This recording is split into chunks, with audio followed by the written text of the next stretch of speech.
والله بالله ثم الله کدا جمعیت علماء اسلام نوې دا ملک نن تلو خا کمنې کني منی په قسم مې دا خبر او که په ذمہ دار چې دا ملک تلو دا اتحاد کې ځان د قائد طرف نه دې ټول معاشري ته دا چیلنج ورکوم چې زمون قائد باندې د 1 روپے کرپشن ثابت کړي د 1 روپے کرپشن غلا تاسو پرېږ دي چې تاسو با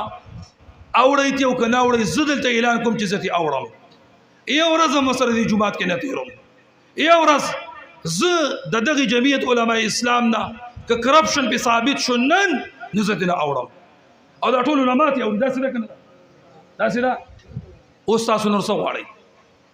او هغه د چیلنجونه ورکي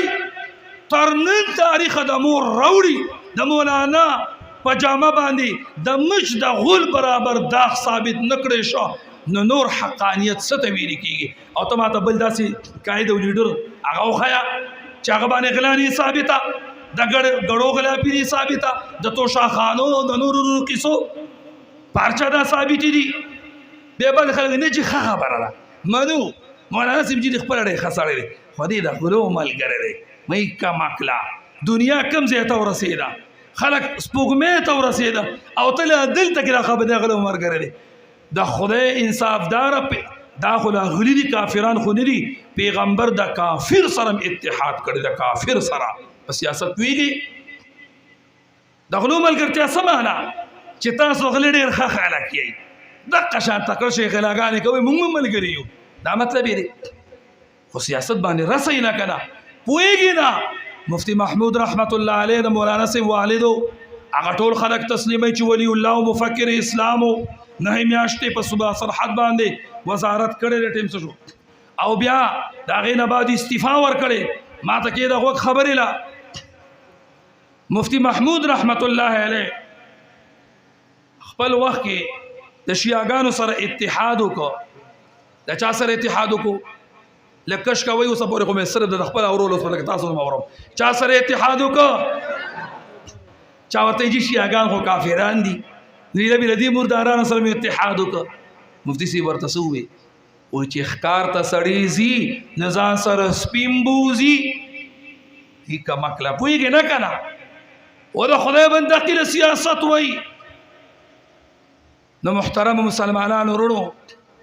دا اوسان ته وګدي خبرې لري په تاسو پويږئ دا د علم پرانا کې هم او دنیاوي میدان کې وګدي خبرې لري چې د دې خبرې د قران او حديث ته ثبوت دي او ډېر ثبوتونه او دلایل دي هغه ټول الحمدلله مولانا سی ویلي دي هغه غلي دي پس هغه نه دي میدان کې قدم اخره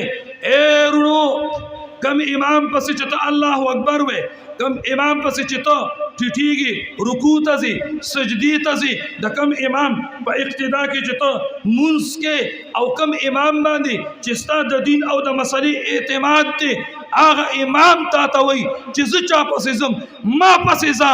زه ستا په ورځ د قیامت د غلط او د ټیکې ذمہوار یم دې کې نور څه خبره پاتې کیږي نه پاتې کیږي نو ان شاء الله علما پسې بشانه روان یو کدا مونږه دغه نورونه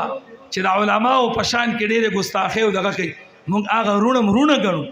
مونږ یې تند هدایت سوال کوو مونږ وایي که ته ځان پیل غواړې سلزله راشه انشاءاللہ زه به دې پیوم ہمارا در بھگانے والا نہیں ہے ہمارا مزاج بھگانے والا نہیں ہے ہمارا مزاج سینے سے لگانے والا ہے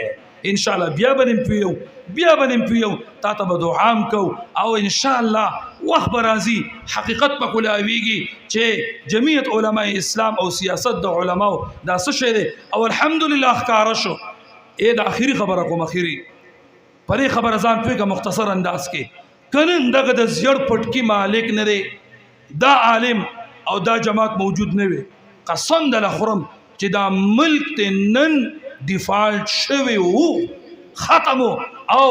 دا ټول حالات دغه یو تریشو ته جوړ کړی مونږ سره یو تریشو دی خلک په یارو ګره سم شو غره مونږ سره میټم بم شتا پرې مونږ خلک یارو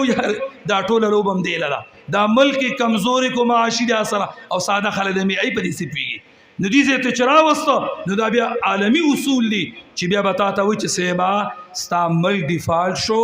دې خپل ځان نشي ساتلی او د دغه تریشونه دنیا ته خطره ده دا مونږ ته تیلې کې واچو چې یویسو بس نور هغه بیا تعالی سم نه وایي کیسه دیل سره کسانه غشتل هغه د مفتی محمود صاحب خبره ده او حقیقت کې ملک مچکول دي او چې ملک وي دا علما به وي چې ملک وي مدارس به وي چې ملک وي جماعتونه به وي او چې ملک ختم شو نو بیا د دین کارم ته نشي کولی مدرسې طالبان هم ختم شي الله دې زما استاد حقیقت سترګې کولو کی الله دې ما او تا د باطل د ملګرتیا او د غیر پیروي او د اتباع محفوظ کی او الله دې حضرت مفتی صاحب وختمو کني بیا زه د هغې مثبت پهلو ته راتلم چې مفتی صاحب څوک و لیکن وخت هم کم دی چې ټیم راغه چې نماز کا وقت قریب ہے زه په دې خبرو اکتفا کوم واخر دعوانا الحمد لله رب العالمین